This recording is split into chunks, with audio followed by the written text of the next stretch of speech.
Hello, guys. This is Imran Shibishi. Here's Hayden Pogue, and this is SBC's NFL landscape. The Dallas Cowboys just got done beating the Rams 22-10, which moves the Dallas Cowboys to 4-1 and brings the Rams down to 2-3. Yes, sir. Hayden, after seeing what you've seen from Cooper Rush in his first five career games, 4 games this season, starting off 4-0, if Dak Prescott is healthy and able to return against Philadelphia, which is looking like that way, right?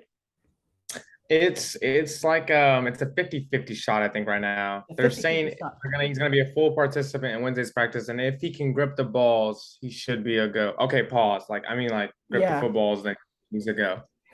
So yeah, if he is able to grip the football and he passes the test, should he be the starting quarterback against Philadelphia? Yes. I don't think there's a question. There's no reason why Cooper Rush should start. Listen, yes, I get it. He's undefeated as a starter. He's 4-0 this year as a starter. I understand all that. But not only is our defense allowing him to be just a game manager, but if Dak Prescott starts right now and we start him on the Eagles game, we have 3 games to a bye. Why not just start him for these next 3 games, see what our record is at the bye week, and then if we don't like how Dak is performing at the bye week, let's say we lose the next 3 games. Say we lose to the Eagles, Detroit, and Chicago with Dak as Prescott. I mean, with Dak as quarterback. And we go into the bye week at what, 4-3 or 4-4? If we go into the bye week at 4-4, then that's when maybe we can start having a controversy, and then you switch it back to maybe Cooper Rush and see if we can start going on a win streak again. But right now, with 3 games till our bye week, I think you go back to Dak Prescott. You start him. He's our $40 million quarterback. And I'm not just saying that because he's our higher paid quarterback. I'm saying this because we haven't scored over 25 points in a game with Cooper Rush being our quarterback. It's not like he's done exponentially well. It's not like he's given us 30 points, 40 points. He's not giving us Mahomes-esque. So Well, why he not? hasn't really been asked to at the same time because he's known because he's seen what the Cowboys defense has done, and of He course, hasn't. And that's what the problem is with Dak Prescott. I feel like when he's in the game, we're asking him to go put up 40. But if we just use Dak as a game manager, which I we mean, you haven't weren't done asking before, him to put up 40 against Tampa Bay week one. You weren't asking him to put up 40 against the we were essentially 49ers, asking him that. We were 49ers in the asking him play. to go out there and outperform Tom Brady. How about against the 49ers in the playoffs, against the Broncos last year, against the Raiders last year, against the Cardinals last year? He was really, really bad, and they weren't asking that much of him. He just needed to look like a competent quarterback, and he wasn't able to do that. Don't get me wrong. I mean, Dak, he's better than Cooper Rush. That's not saying much. Cooper Rush is a backup. But Right. So but why ruin the momentum that you have up to now? You are 4-0. Think about this. He's 5-0 as a starter. How many quarterbacks go 5-0 in their first 5 games?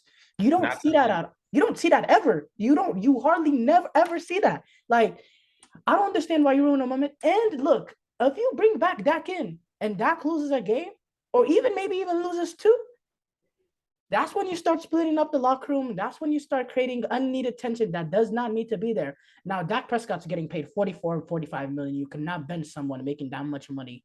It's just, Exactly. and So I think let's that's his main. I think that's his main backbone right now. The fact that he has that contract, they're not going to be able to bench him. That's his main. For me, I think it's a big mistake of the Cowboys bench Cooper Rush going for I no. I and think I don't look, think it is. And here's why. last year, Dak Prescott was struggling with the pressure of being a $45 million quarterback already, just based on that. Now imagine the pressure that's going to be on him as a $45 million quarterback with a quarterback on the bench who just went 5-0. Imagine all that pressure on Dak. There's a lot of pressure on Dak. You got to admit, there's a Yes, lot but he I has don't to think live he up to. looks at it like that. I don't think he looks at it as, oh, Cooper Rush stealing my job. He knows he has the job solidified. Jerry Jones has solidified the job for him. Jerry Jones is joking when he says there's going to be a controversy. He likes the idea of Cooper Rush. He knows Dak is going to be the starter no matter what. We were up Even 17. We were up 17-3 versus the Bengals. We were up 17-3. The Bengals almost come back and win that game because Cooper Rush gets the ball 3 different possessions up 17-3 and cannot push the ball down the field. He cannot go get another field Oh, goal. who? He But whoa, can't whoa, go get whoa, another whoa! touchdown. Who made the play? Who led the game winning drive though? The You know game winning how drive, many yes, times? he How many did lead it times has down. Dak Prescott? How many times has Dak Prescott done exactly what the Bengals did?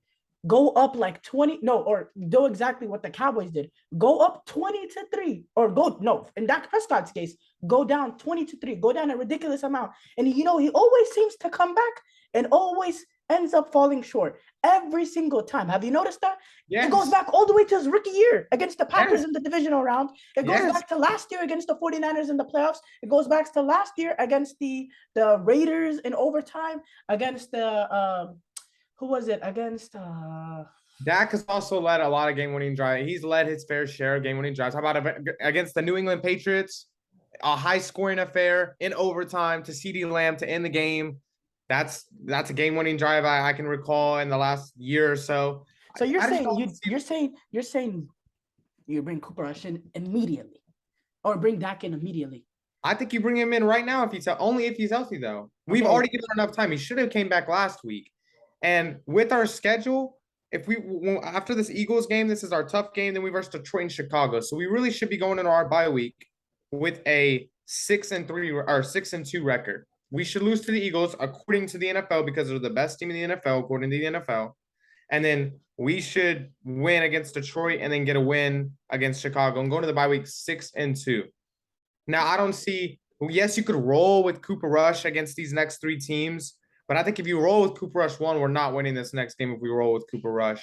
And then two, if we roll with Cooper Rush against Detroit and Chicago and we still go in the bye week with the same record, where does that really put us at, though? Let's say you roll this momentum all the way throughout the entire season, we get into the playoffs with Cooper Rush. Is Cooper Rush going to win us a Super Bowl? No, there's zero chance we win the Super Bowl with Cooper Rush. Now, with Dak, win y'all Super Bowl? No. I'm not saying there's a percentage chance that we win it with Dak either. But with Dak as quarterback, that gives any fan in the NFL, it would give them more hope than what Cooper Rush would give you going into the playoffs. You would have zero hope your team wins the Super Bowl with Cooper. That's like the Redskins that made it like a year ago with a really good defense with Taylor Heineke as their quarterback going into the playoffs. Like you have no hope you're going to the Super Bowl and actually winning it. You just got there with a great defense and your backup quarterback Taylor Heineke looked good. You got to the playoffs. You versed the Bucs. Guess what? You almost won. You came up short. You lost. That's exactly what would happen to the Cowboys if we went with Cooper Rush route. That's exactly what would happen to us. All right, real quick. We only got 2 minutes left. Okay, we talked about Cooper Rush, Dak. Let's just strictly talk about these Cowboys in these last 2 minutes. Okay, right now they're 4-1. They're rolling quickly. You think y'all are now the favorites in the NFC East? And where do y'all see y'all in the pecking order in the NFC? Give me like a... Absolutely not. We are not the favorite in the NFC East. And I'll tell you like 3 or 4 reasons why. First of all, I think we'll finish second in the division above the Giants. We already beat them once. I think we'll beat them again when we verse them. I think the Giants are a good team. I think their coach is leading the coach of the year right now race. Oh, yeah, for sure. Along with the Eagles coach.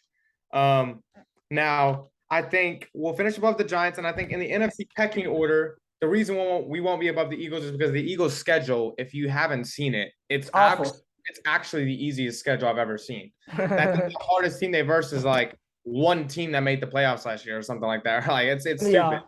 It's really dumb. It's like the Cowboys are the only 2 games that are tough for them, and so I think if we do win this next game versus the Eagles, I think it will only be because Dak started the game. But if Cooper Rush starts the game, I don't think we win. But if let's just say we do pull out this win versus the Eagles, I still think the Eagles will finish with a better record than us because I think we're going to have a trap game. We might lose to Aaron Rodgers in Green Bay because he always has our number. Further, our schedule is pretty easy too. We got Minnesota, then New York, then Indy, then Houston, then Jacksonville. It looks really sloppy, but it's going to be a trap game when we're supposed to win, and then Cowboys just don't show up and we lose terribly for some reason. Kind of like that Broncos game last year. When we were on a roll, everyone was hyping us up. The Broncos actually came into Dallas and absolutely destroyed us. And so I think we'll find a trap game like that. I don't think the Eagles get a trap game like that. I think they just look good. They might have a loss versus the Cowboys this season and maybe 2 other losses. So in the NFC pecking order, I find us below. Name me all the NFC teams you think is better. The Bucs, the Eagles, the Niners right now without Dak. Without Dak? Yeah, with Dak, I think we're a better team. Stop. Those 3. Am I forgetting the team? Yeah. So you think the Eagles are better than the Niners? Yeah. I think the Eagles are better than the Niners. I don't think the Eagles are as good as they say they are, but I don't think the Niners are as good. They just lost to didn't y'all just lose to the Broncos? That was weeks ago. That was before our season began. I mean, You lost to the Broncos. I mean, I'm not even counting the loss to the Chicago Bears because you had Trey Lance at starting quarterback. But Wait, that was Jimmy G's. The loss against the Broncos was Jimmy G's first game, bro. Didn't have a training camp or anything. People don't want to talk about that. But people give a Trey Lance a slide. it was a bad loss still. It Trey was a Lance. really bad loss. No, I know Jimmy G knows the system though. Jimmy G, he Does doesn't need. I know everyone needs training camp, but Jimmy G did not need like realistically. He knows the entire play call. He knows everything. So if I have to say Cowboys, Eagles schedule is hellaciously easy. So I do not see the Cowboys catching up to the Eagles. And I think that I think that we're in for a very interesting and dramatic season with the Cowboys. I think there's a lot of drama with this Cooper Rush situation as weeks go on, especially if Dak Prescott start losing games. I think there's going to be a lot of drama. Do you think we make the playoffs?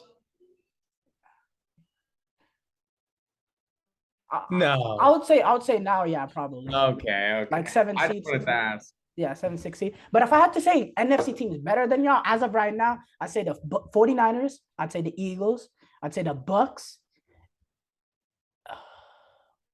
And then I would probably say the Cowboys. I'm not gonna lie. For now, I'd say Cowboys just based on what happened up to now.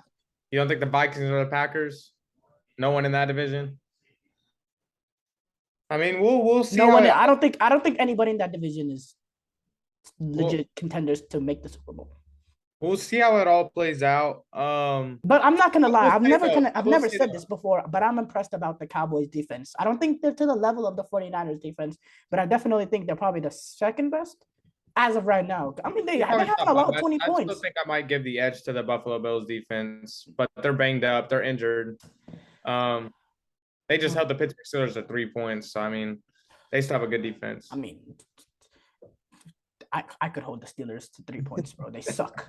But I will say, if you would have told me that coming into the year, the Cowboys were going to start 4-1, knowing these are the first 5 games, the Bucks, the Bengals, the Giants, the Commanders, and the Rams, you would have had me going crazy. I would have never thought we'd get wins versus the Bengals or the Rams, but we got both of those. Yeah, but to be honest, those teams did regress. They're not as good as what we thought before the season. Yeah, we didn't know Rams O-line was going to be this terrible. Yeah. We didn't know the Bengals O-line was going to be terrible again after they literally got a whole new starting 5 on the O-line, except for like one player. I think they kept Lyle Collins or something. But yeah, and I honestly think if we played the Bucks again, I think we have a better chance now. I don't think the Bucks will look all that good either, really. But their defense is good. Yeah. All right, guys. Thank y'all for watching. Like and subscribe. We'll be back next week with another episode of NFL Landscape. Peace out.